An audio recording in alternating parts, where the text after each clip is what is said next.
Assalamualaikum warahmatullahi wabarakatuh. Waalaikumsalam. Yang saya hormati Ibu Kepala Sekolah, yang saya hormati Ibu Fuki dan juga rekan-rekan KKG, juga Bapak Ibu Guru SDN Sawarna Pulau 1 yang saya hormati. Pertama-tama tentulah marilah kita panjatkan puja dan puji syukur kepada Allah Subhanahu wa Ta'ala, karena pada pagi hari ini kita diberikan kesempatan untuk bertemu dan bertatap muka dalam kegiatan diseminasi menyebarkan pemahaman dan pengalaman penerapan budaya positif. Adapun kenapa ini dilaksanakan sebagai pemenuhan tanggung jawab saya sebagai calon guru penggerak. Sholawat serta salam semoga tetap tercurahkan kepada junjungan kita Nabi besar Muhammad SAW. Bapak Ibu, mungkin panjenengan semua sudah pernah mendengar tentang budaya positif. Tentunya kalau bicara budaya positif, ini tentunya mengenai tentang hal-hal yang positif yang ada di sekolah. Adapun topik yang akan nanti kita bicarakan diantaranya tentang yang pertama perubahan paradigma belajar, kemudian ada disiplin positif, terus ada motivasi perilaku manusia, posisi kontrol, kebutuhan dasar manusia, keyakinan kelas, serta segitiga restitusi. Jadi ini nanti yang akan satu persatu saya sampaikan kepada panjenengan semua. Mari kita awali dengan kegiatan ini. Yang pertama topik tentang perubahan paradigma belajar. Apa yang dimaksud perubahan paradigma baru ini belajar ini? Yaitu pembelajaran dengan paradigma baru dilakukan berdasarkan prinsip pembelajaran yang berdiferensiasi, sehingga setiap siswa belajar sesuai dengan kebutuhan dari tahap perkembangannya untuk mewujudkan profil pelajar Pancasila. Mungkin untuk sekolah yang sudah menerapkan kurikulum merdeka tidak asing dengan pembelajaran berdiferensiasi. Tetapi bagi kita khususnya SDN Sawarna Pulau 1 mungkin sedikit banyak masih belum pernah melaksanakan ini, meskipun sudah dimulai dari kelas 1 dan kelas 4. Apa sih berdiferensiasi itu? Ya. Begini Bapak Ibu, kita ini kan, anak-anak kita ini kan memiliki latar belakang yang berbeda. Memiliki latar belakang yang berbeda. Ada yang dari dari ekonomi yang cukup, ada yang tidak. Kemudian juga bermacam-macam keanekaragaman budayanya juga berbeda, dari segi bahasanya juga kadang-kadang berbeda, meskipun hidup di lingkungan yang sama. Bahkan yang perlu kita cermati bersama, ternyata profil belajar anak itu juga berbeda. Ada yang anak itu cara belajarnya melalui visual, dengan cara melihat misalnya, melalui video misalnya dia lebih paham.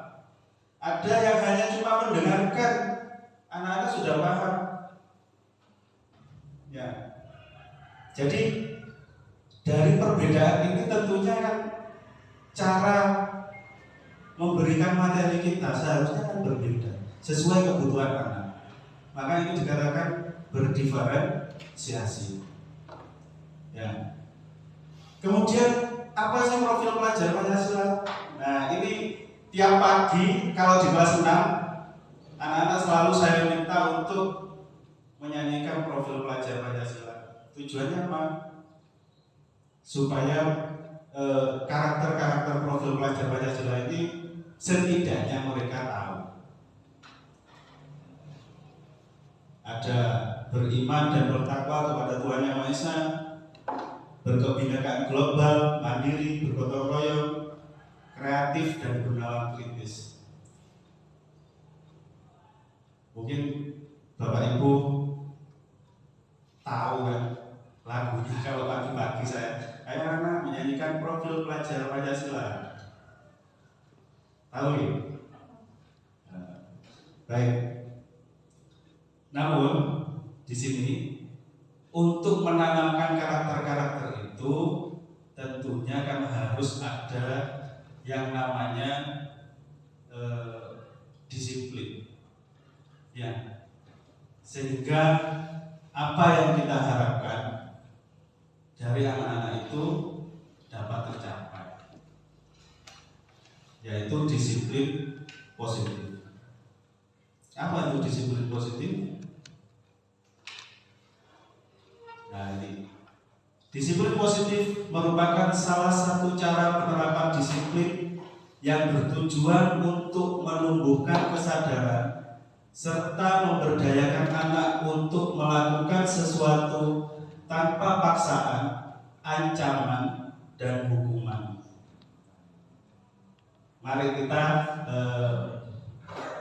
berkaca sebentar kepada diri kita masing-masing dalam penerapan disiplin di sekolah misalnya. Ya apa sih? Bagaimana sih menerapkan disiplin di sekolah? Bagaimana kira-kira? Seumpama ini ada kasus anak-anak datang terlambat, bagaimana caranya? Apa melalui hukuman? Memberikan contoh teladan, ya. Nah, itu bagus sekali memberikan teladan. Contohnya gurunya rata-rata juga. Iya betul Pak, betul sekali. Namun terkadang, ya, terkadang saya pun sendiri terkadang juga melakukan disiplin yang cenderung gagal. Kenapa demikian? Ya, seperti halnya kalau hari Senin, ini anak-anak pakai seragam tidak lengkap. Apa yang diterapkan? Yang umum itu biasanya hukuman. Yang umum itu hukuman. Wes, kadang-kadang anak kalau ditanya, wah kok seragamnya lengkap sekarang? Takut sama Pak Yoyo. Motivasinya itu, ternyata itu salah. Seharusnya disiplin positif itu tanpa adanya paksaan, tanpa ada ancaman, tanpa adanya hukuman, itu dapat dilakukan dengan sadar. Nah, mari kita simak yang ini. Konsep disiplin dengan identitas gagal. Nah, yang pertama dengan hukuman. Dampak dari penerapan hukuman ini tentunya menyakitkan bagi anak. Tidak nyaman, murid merasa takut, sifatnya memaksa. Nah, ini akibatnya apa? Murid cenderung menyembunyikan kesalahan, akhirnya berbohong. Jika ini dilakukan terus-menerus, maka nanti anak-anak menjadi pembohong. Kemudian murid menjadi rendah diri.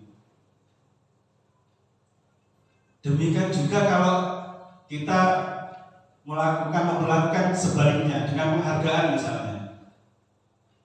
Belum tentu ya dengan penghargaan itu membuat anak semakin termotivasi. Memang betul sekali dua kali memang iya, tapi membuat ketergantungan biasanya. Coba kita lihat ini, kalau kita memberikan penghargaan bagi anak yang melakukan kedisiplinan misalnya, sifatnya tidak efektif, merusak hubungan, mematikan kreativitas, menghukum dengan sistem ranking, merampas hak menghargai dirinya. Akibatnya apa? Ini saya rasakan sendiri di kelas. Ketika anak misalnya mengerjakan PR misalnya sesuai dengan jadwal, saya berikan reward. Kadang-kadang kalau anak yang mencapai nilai bagus, itu biasanya saya berikan misalnya hadiah. Dampaknya apa? Ternyata setelah itu saya lakukan beberapa kali, pada akhirnya anak-anak ini ketagihan. Ketagihannya apa? Bukan ketagihan dalam mengerjakannya enggak. Ketika disuruh, justru yang ditanyakan ada ongkosnya Pak. Nah gitu. ongkosnya piro Pak? Hadiahnya apa Pak? Nah gitu. Ini saya rasakan sendiri di kelas 6. Maka penerapan hukuman ataupun penghargaan ini ternyata kurang efektif. Dikatakan sebagai konsep disiplin dengan identitas gagal. Lantas bagaimana yang benar? Konsep disiplin dengan identitas sukses. Ada konsekuensi dan restitusi. Namun konsekuensi ini biasanya anak itu sudah menyadari apa yang harus dilakukan ketika dia melakukan kesalahan. Penguatan jangka pendek perlu memonitoring berkelanjutan, stimulus respon, murid menghormati peraturan, kehilangan waktu untuk mengurangi kesalahan. Misalnya begini, saya beri contoh, seorang anak misalnya menumpahkan air di buku temannya misalnya. Dia menyadari itu salah dan dia tahu konsekuensinya apa. Konsekuensinya adalah mengganti buku temannya.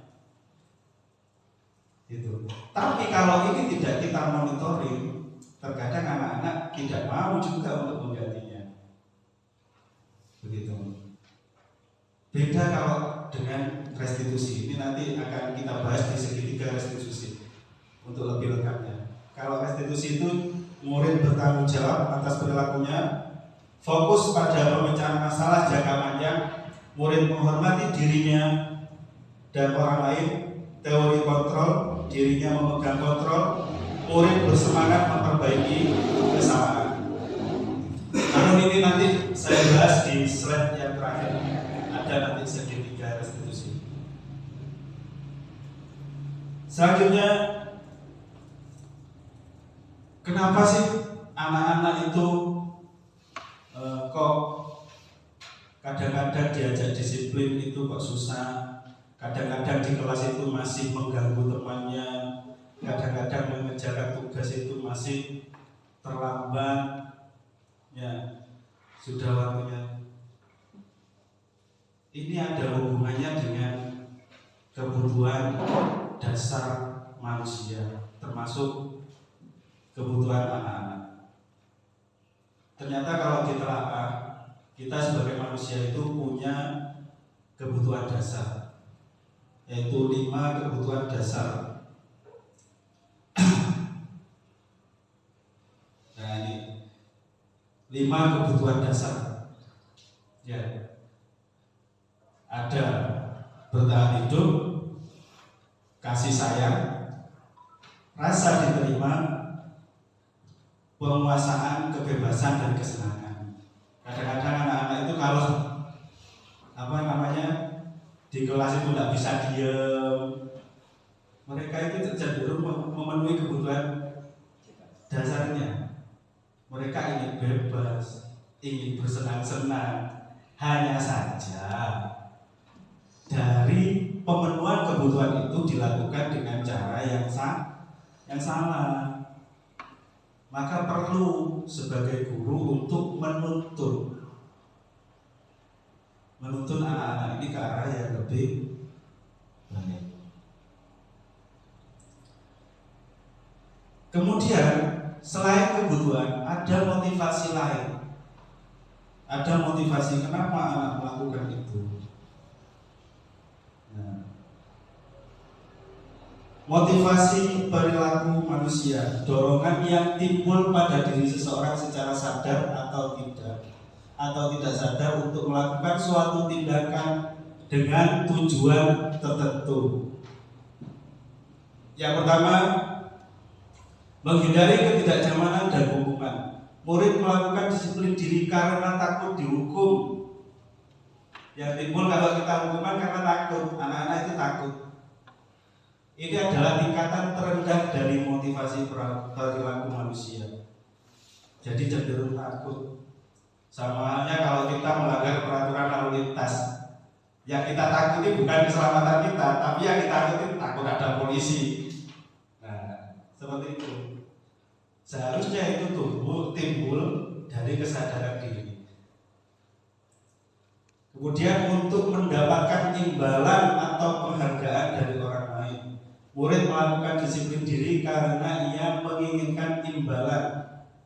Motivasi ini satu tingkatan di atas motivasi yang pertama. Ya, yang tadi itu penghargaan ya.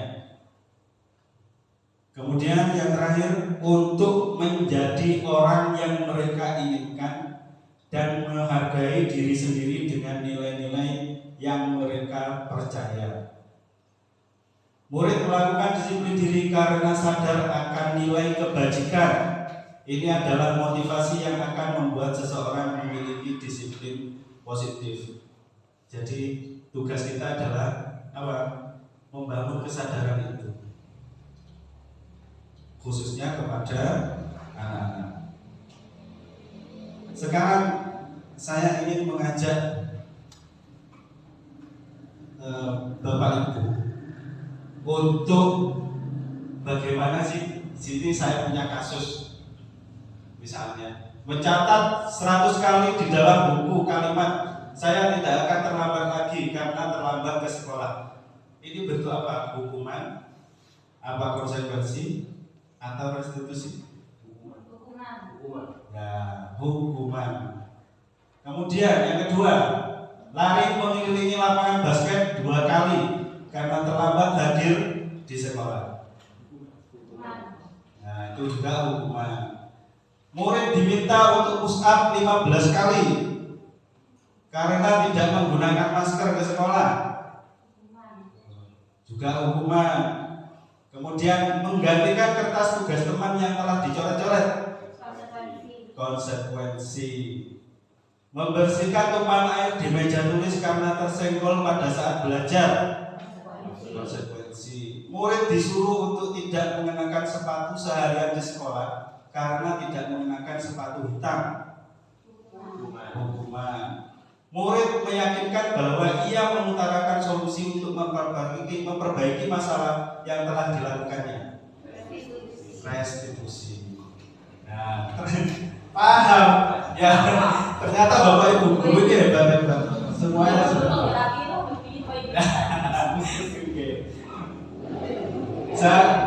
Jadi kalau dilihat begini, sebetulnya Bapak Ibu guru ini sudah tahu ya tentang apa perbedaannya, hukuman, konsekuensi. Sebetulnya sudah cocok untuk menjadi guru penggerak.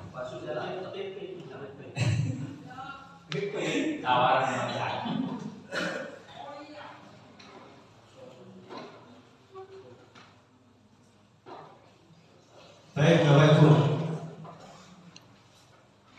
Jadi untuk mewujudkan disiplin positif tadi, yang nanti ujungnya kita akan mengarah pada budaya positif. Tentunya kita sebagai guru itu juga memiliki kontrol terhadap murid-murid kita. Sekalipun manusia itu sebetulnya pada dasarnya itu punya kontrol terhadap dirinya sendiri. Tidak bisa kita kadang-kadang memaksa orang, ya, memaksa anak-anak misalnya, karena mereka juga punya kontrol terhadap dirinya sendiri. Tapi kita harus punya cara agar apa? Kontrol yang dimiliki anak-anak itu diberikan kepada kita supaya kita yang mengontrol. Paham maksudnya? Jadi keinginan anak-anak untuk kontrol dirinya itu wis tak serahno nang guru gue. Jadi sehingga kontrolnya itu ada di kita, bukan di anak-anak. Oke. Sebetulnya figur seorang guru itu memiliki posisi kontrol. Kalau yang saya pahami ada 5 posisi kontrol. Ya, 5 posisi kontrol, yaitu sebagai penghukum. Ini biasanya paling ini, mungkin ada pikiran begini, wow Pak Yoyo Senin lo ngamuk-ngamuk. Kalau Senin ya gitu. Saya yakin dulu bukan kecil jenengan seperti itu. Iya, saya sadari saya salah. Oke. Saya juga kadang-kadang juga gregetan kalau melihat anak-anak itu enggak mau kayak seragam waktu upacara seragamnya. Apalagi kalau di kita ya, kalau di SD Sawaran 01 ini disuruh pakai sepatu aja akhirnya, masya Allah. Ya, sulitnya bukan main. Iya, betul.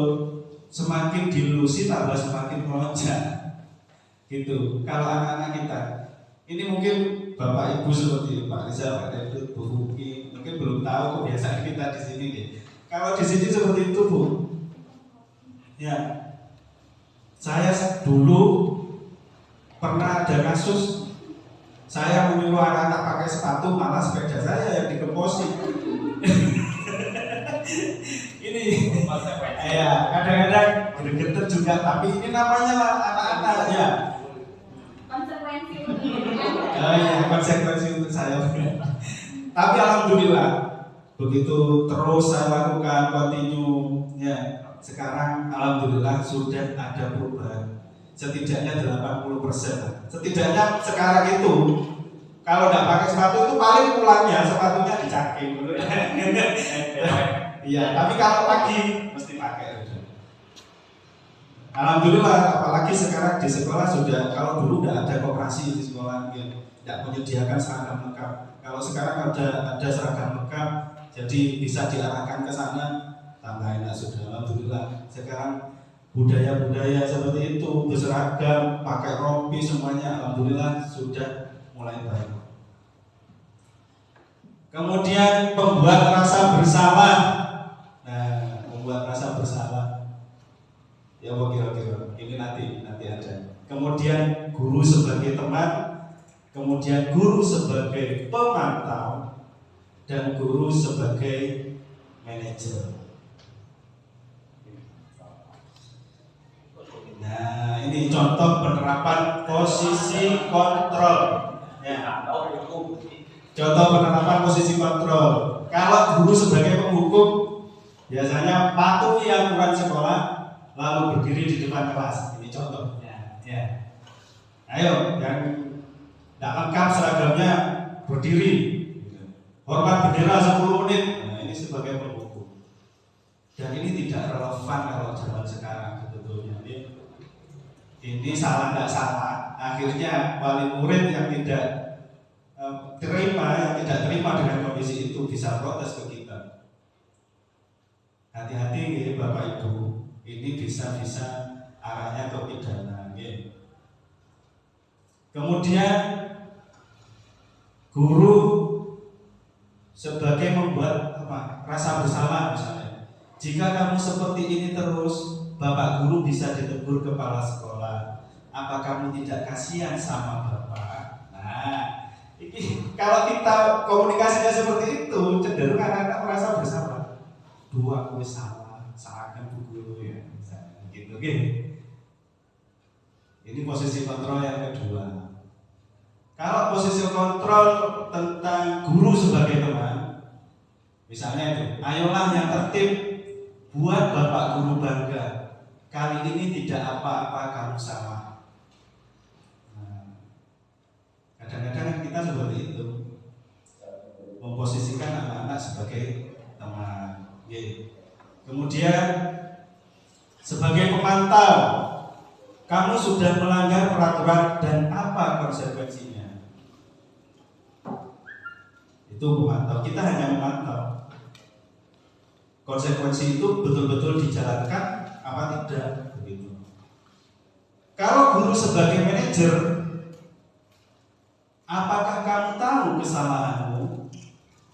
Kira-kira bagaimana kamu akan memperbaiki kesalahanmu? Kalau manajer itu biasanya mengajak anak untuk mencari solusinya sendiri dari masalah yang ditimbulkan.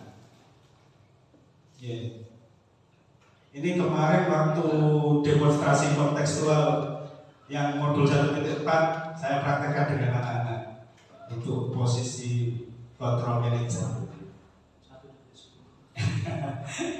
Meskipun ya agak susah sedikit, alhamdulillah bisa dipahami.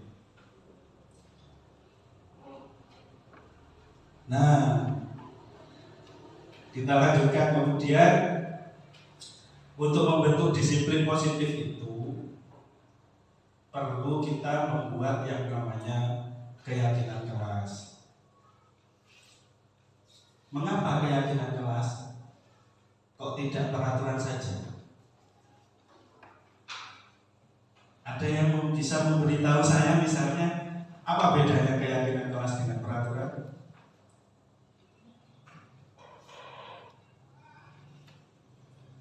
Mungkin kalau keyakinan itu kan dari hati, seperti agama kan membentuk keyakinan kita.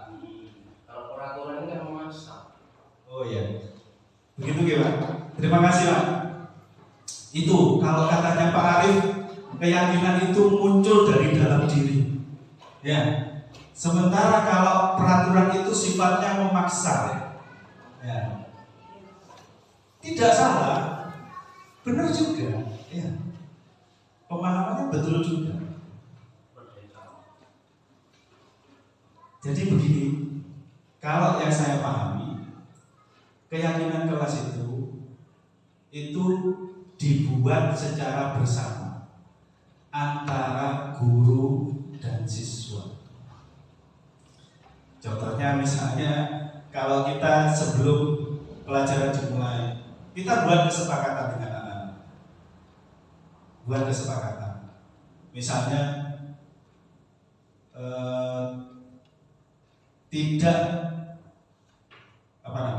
tidak mengganggu temannya di kelas, misalnya.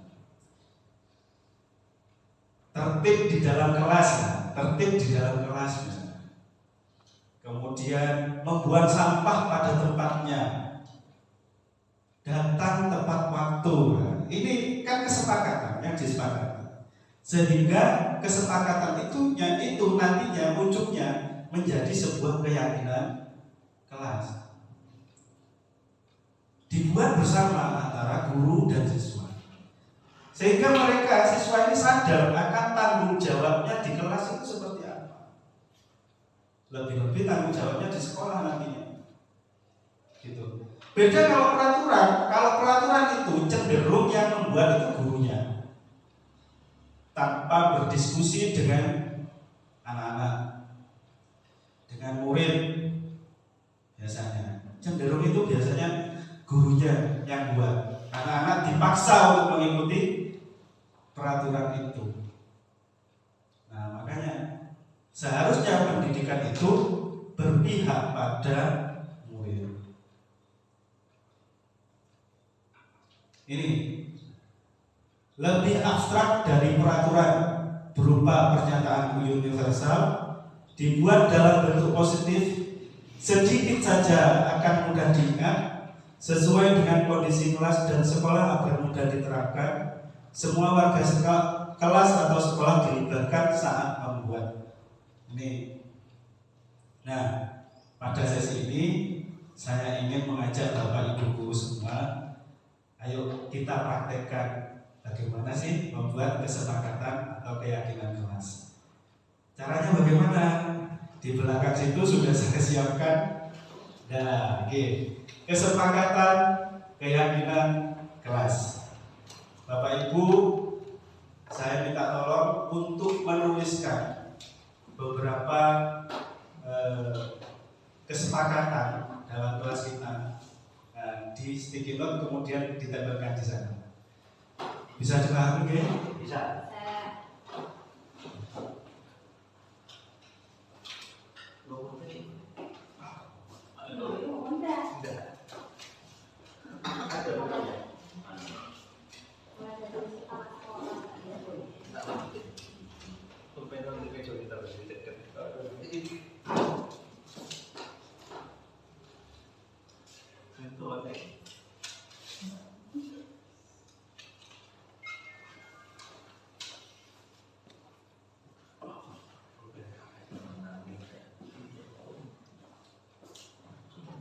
Monggo Bapak Ibu tuliskan kesepakatan kelas kita apa kira-kira, kemudian ditempel di sana. Misalnya membuang sampah pada tempatnya, apa gitu loh. Ya, kira-kira.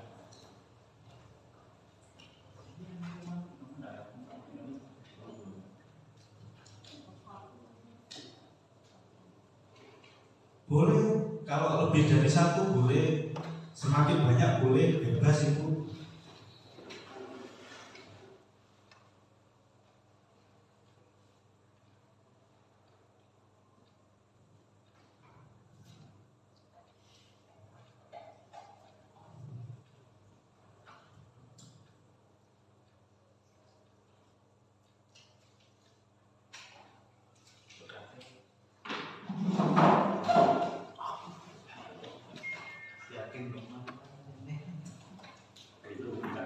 Kurang. Oh ya sudah selesai.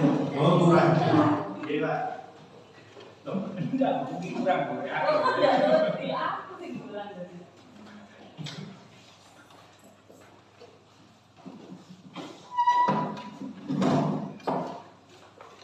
Menggunakan seragam jika datang semua itu menggunakan aku tidak boleh dengan aku tak tulis makanya aku tidak lengkap.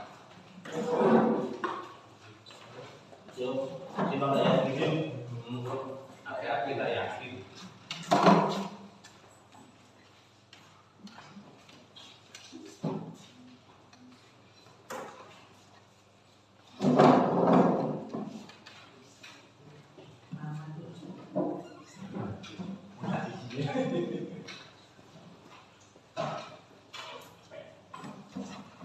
Terima kasih Bapak Ibu.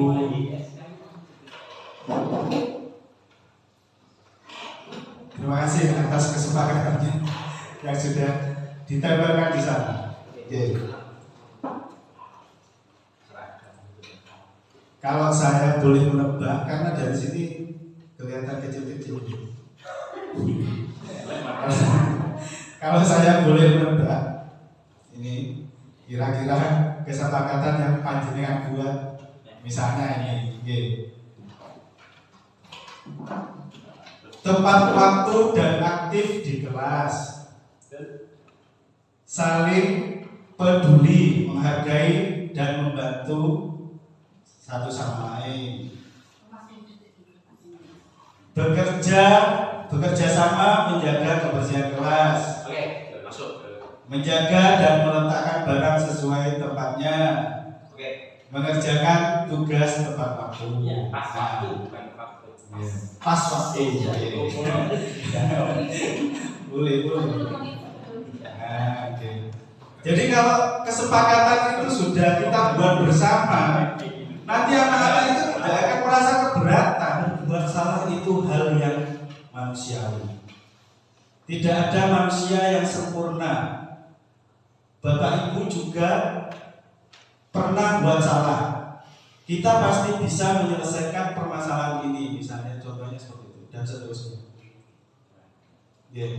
Jadi anak-anak itu kita tidak serta-merta langsung nodong anak-anak itu, kamu salah. Tidak. Ya.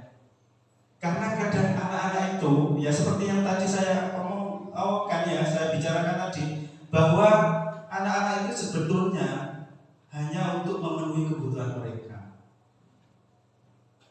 Kenapa mereka berbuat seperti itu? Ada alasan di balik itu, kan begitu. Tidak serta-merta kita langsung menyalahkan mereka. Hanya saja penempatan dan cara mereka yang salah. Begitu. Kemudian setelah menstabilkan identitas, kita harus validasi tindakan salah atau kebutuhan, yaitu membantu murid mengenali basic need atau kebutuhan dasar yang ingin dipenuhinya. Nah ini, kebutuhan dasar yang ingin dipenuhinya ketika melakukan kesalahan itu. Pada dasarnya, setiap tindakan manusia tujuannya adalah memenuhi kebutuhan dasar. Apakah itu penguasaan, kebebasan, kasih sayang dan rasa diterima, kesenangan, atau bertahan hidup. Ini loh sebetulnya yang ingin mereka penuhi, termasuk kita sama sebagai manusia, begitu. Bagaimana caranya, langkahnya? Mungkin kalimat-kalimat seperti ini yang bisa kita terapkan. Kamu bisa saja melakukan hal yang lebih buruk, tapi kamu tidak melakukannya. Kamu pasti punya alasan mengapa melakukannya. Apa yang penting bagi kamu? Misalnya, kamu boleh tetap berusaha menjaga sikap itu, tapi tambahkan sikap yang lain yang baru. Kemudian, maukah kamu belajar cara lain untuk mendapatkan yang kamu butuhkan tanpa harus memukul? Ya. Jadi misalnya ini ya,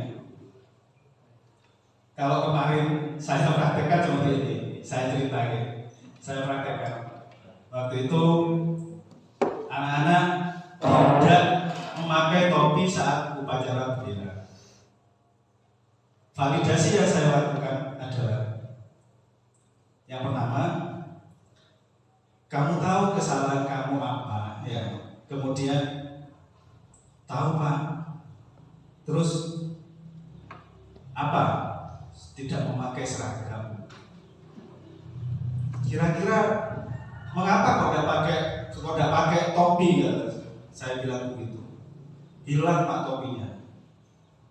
Terus apa upaya kamu untuk mengatasi itu? Apa upaya kamu untuk mengatasi topi hilang itu? Solusinya bagaimana? Kalau menurut kamu bagaimana? Saya bilang gitu. Katanya anak-anak, saya akan membelinya lagi. Loh, terus kalau membelinya kan kamu nanti minta sama orang tua lagi. Begitu. Oh enggak Pak, saya mau menabung dari uang saku saya.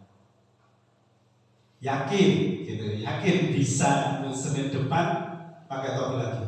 Saya yakin Pak, saya bisa. Seperti itu. Jadi kita tidak menghukum anak itu, tapi kita mengajak komunikasi mereka supaya mereka mendapatkan solusi dari kesalahannya. Insya Allah kalau solusi itu diutarakan sendiri dengan anak-anak, mereka akan tanggung jawab dengan apa yang mereka usulkan. Kemudian yang terakhir, menanyakan keyakinan. Anak melihat kesalahannya dihubungkan dengan norma sosial dan nilai-nilai yang mendasari manusia berinteraksi dengan orang lain. Apa nilai yang kita percaya di kelas atau sekolah kita? Nilai-nilai universal apa yang telah kita sepakati? Nah, kita kembalikan kesepakatannya, ya. Kesepakatan yang sudah dibuat. Apa yang kamu rasakan ketika kamu melakukan itu? Kamu menjadi orang yang seperti apa misalnya? Jadi ada 3 tahap restitusi. Ada validasi identitas, menstabilkan identitas. Kemudian ada validasi tindakan salah atau kebutuhan. Kemudian menanyakan keyakinan. Maka itu pentingnya bagi kita membuat sebuah kesepakatan. Ya. Bisa dipahami Bapak Ibu? Bisa. Kemudian kita bisa menambahkan ini, intervensi 30 detik. Intervensi ini bisa membantu murid kembali ke tujuan semula dengan cukup singkat dan dengan cara non-konfrontatif. Pertanyaan-pertanyaan yang diajukan biasanya dikemukakan oleh seorang pemantau dan manajer. Apakah kamu ingin berbuat lebih baik? Misalnya, iya Pak, saya ingin memperbaiki kesalahan misalnya. Apakah saat ini kamu sedang menjadi orang yang sedang kamu inginkan? Oh iya Pak, saya senang melakukan itu misalnya. Ya, tapi caranya yang salah.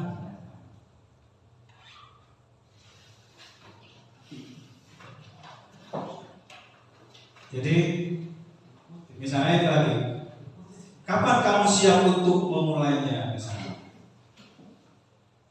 besok Pak, sekarang Pak, misalnya. Jika seperti itu, anak-anak sudah mengungkapkan solusi yang mereka sampaikan, insya Allah dengan penuh kesadaran mereka akan memperbaiki. Ya, dan itulah yang diharapkan dalam penerapan budaya positif. Ya. Jadi tadi yang kita bicarakan dari awal, mulai dari paradigma baru tentang pendidikan, kemudian ada disiplin positif, ada 5 kebutuhan dasar, ada motivasi, kemudian ada posisi kontrol, kita sebagai guru ada penghukum, membuat rasa bersalah, sebagai teman, kemudian pemantau dan manajer. Itu adalah pilihan, ya. Dan sebaiknya kita menjadi seperti apa? Sejauh yang saya pahami, yang paling baik itu kita memposisikan diri kita sebagai manajer. Ya. Mudah-mudahan apa yang saya sampaikan ini bisa kita terapkan bersama di sekolah kita, khususnya di SD Sawaran Kulon 01. Mengingat budaya positif di SD kita ini belum betul-betul dijalankan dengan sebagaimana mestinya. Oke. Jadi masih banyak PR-nya, kita ini masih banyak. Ya, anak-anak ini cenderung misalnya berkata-kata kotor, ya.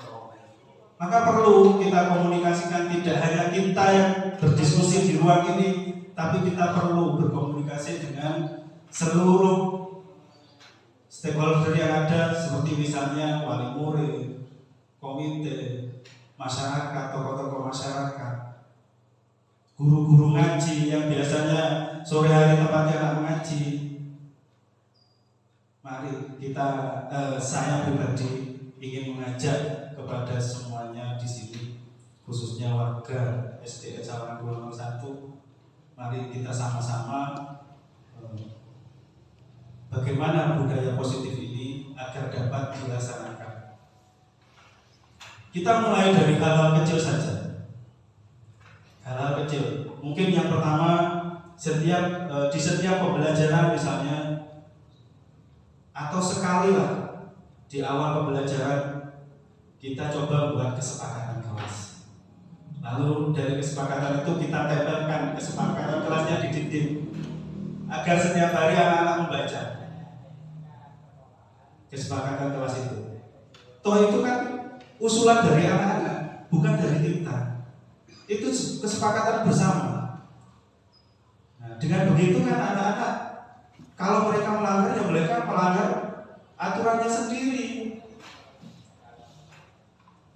Coba kita mulai, mari kita sama-sama buat kesepakatan kelas. Ini langkah awal yang mungkin bagi saya cukup sesuai, cukup sesuai. Begitu. Banyak sebetulnya budaya-budaya positif yang perlu kita terapkan, tapi kita awali saja dari situ. Jadi saya pribadi sebagai ini kebetulan dari rekan-rekan guru yang ada di sini, kebetulan saya yang mendapatkan materi ini. Oke, saya yang mendapatkan ilmunya. Jadi saya berkewajiban untuk menyampaikan ke panjenengan semua supaya bisa kita bersama-sama melangkah. Kedepannya saya harapkan teman-teman juga dapat mengikuti jejak saya, misalnya untuk menjadi sama-sama menjadi guru bergerak. Oke, saya motivasi panjenengan semua. Insya Allah enak kok ya. Tidak terlalu rumit sebetulnya, tidak terlalu rumit. Hanya butuh memanage waktu saja, memanage waktu dengan baik, sehingga jangan sampai kita lembur-lembur. Gitu. Pokok kalau kita memanage waktu dengan baik, insya Allah ngerjakan itu nggak sampai malam. Ya. Itu pas pagi. Pas tadi. Buatan lah, buatan teman, sungguh. Oke. Baik Bapak Ibu, sebelum kegiatan ini saya akhiri, saya ingin Bapak Ibu menuliskan refleksi di sticky note ini untuk kegiatan hari ini. Apa yang sudah panjenengan dapat atau mungkin kritik atau saran kepada saya tentang kegiatan hari ini. Nanti kita tempel bersama di sana. Oke? Siap.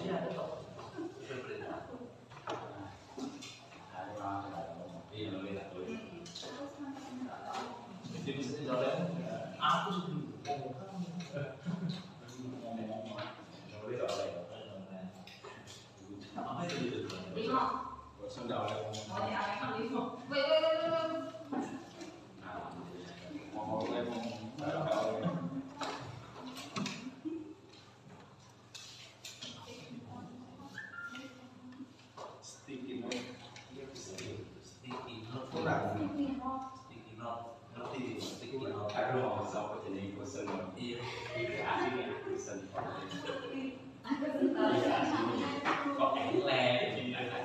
yang ditulis adalah refleksi tentang apa kegiatan hari ini yang saya sampaikan, apa yang sudah jenengan pahami, atau mungkin jenengan ingin mengkritik dan memberikan saran kepada saya juga boleh.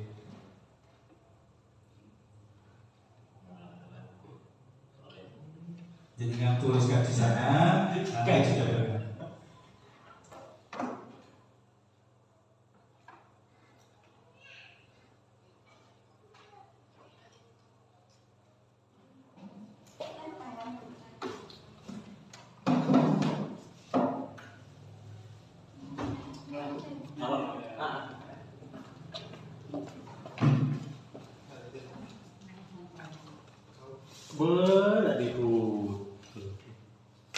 kita tulisan dulu.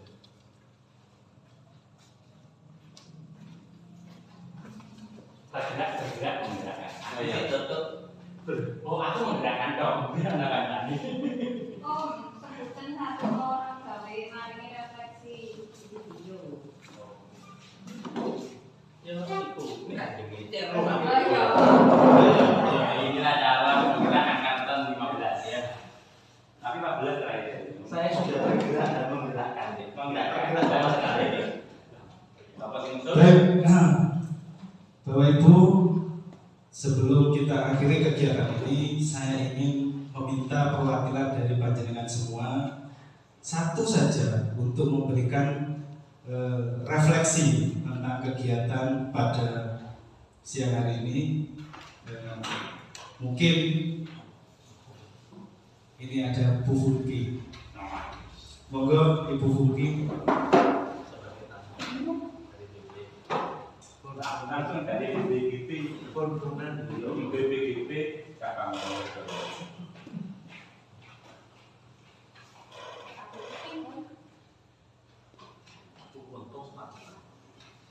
Sama enggak?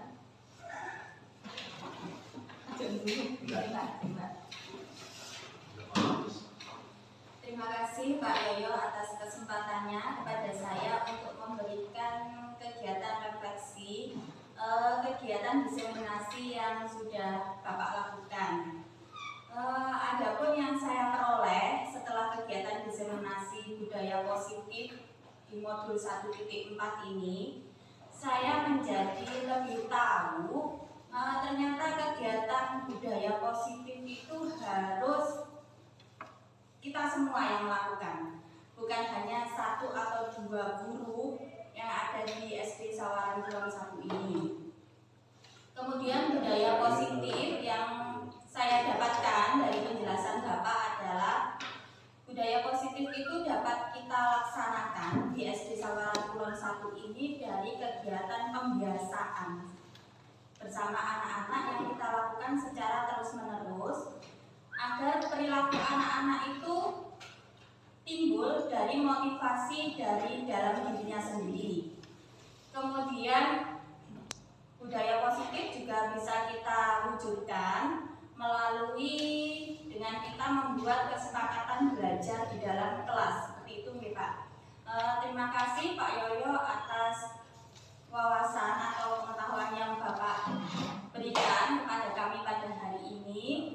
Insya Allah nanti ilmu yang saya dapatkan pada hari ini insya Allah saya terapkan di kelas saya, di kelas 5. Seperti itu. Kemudian perasaan saya hari ini setelah mengikuti kegiatan diseminasi bersama Bapak, saya merasa semakin termotivasi untuk menerapkan budaya positif. Langkah awal saya mungkin saya terapkan di lingkungan kelas saya dulu. Kemudian nanti kita bersama Ibu Kepala Sekolah berkomitmen bersama dengan teman-teman rekan guru untuk membiasakan budaya positif di SD kita ini. Seperti itu. Mungkin itu saja Pak Yoyo refleksi dari saya. Terima kasih atas kesempatannya. Wassalamualaikum warahmatullahi wabarakatuh. Waalaikumsalam. Waalaikumsalam warahmatullahi wabarakatuh. Terima kasih kepada Bu Vicky yang sudah memberikan refleksinya. Baik Bapak Ibu, dengan demikian kegiatan diseminasi tentang budaya positif di sekolah pada siang hari ini sudah selesai dan bisa saya akhiri. Terima kasih atas kebersamaannya, terima kasih atas segala partisipasinya, terima kasih semuanya atas kehadirannya. Saya akhiri, wabillahi taufiq wal hidayah. Wassalamualaikum warahmatullahi wabarakatuh.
tahu kesalahan Bapak? Kenapa? Memangnya topi kamu kemana? Nah terus, kalau hilang nanti minggu depan bagaimana? Kan tidak pakai topi lagi. Iya. Terus, cara kamu mengatasi masalah ini ya? Nabung sendiri, mau beli lagi? Sungguh. Baiklah, kalau begitu saya sambut niagai kamu. Mudah-mudahan Senin depan kamu dapat berseragam lengkap. Bisa ya? Ya sudah, terima kasih. Vicky, ini saya lihat tugas-tugas kamu banyak yang nggak selesai. Padahal kamu ini anak yang pinter ya. Harapan Bapak, kamu nantinya bisa jadi juara kelas. Tapi kalau kamu seperti ini, prestasi kamu bisa turun loh. Itu kenapa kamu kok tugas-tugasnya belum selesai? Ya Pak, saya sering bergurau di kelas. Saya sering mengganggu teman-teman di kelas. Oh, kenapa? Enak ya mengganggu temannya di kelas? Enak Pak. Ya, seharusnya tidak melakukan itu. Kasihan juga temannya kan tugasnya juga belum selesai nantinya. Ya, kira-kira sudah gini, Bapak tidak akan menghukum kamu. Tapi Bapak pengen tahu apa solusi dari permasalahan kamu. Kira-kira bagaimana supaya tugas-tugas kamu ini selesai? Saya tidak akan mengulanginya lagi Pak. Saya akan fokus belajar. Bagus, baik. Saya terima niat baik kamu. Ya, mudah-mudahan kedepannya tugas-tugas kamu selesai. Bisa ya? Bisa. Baik, terima kasih. Silakan kembali ke tempatnya.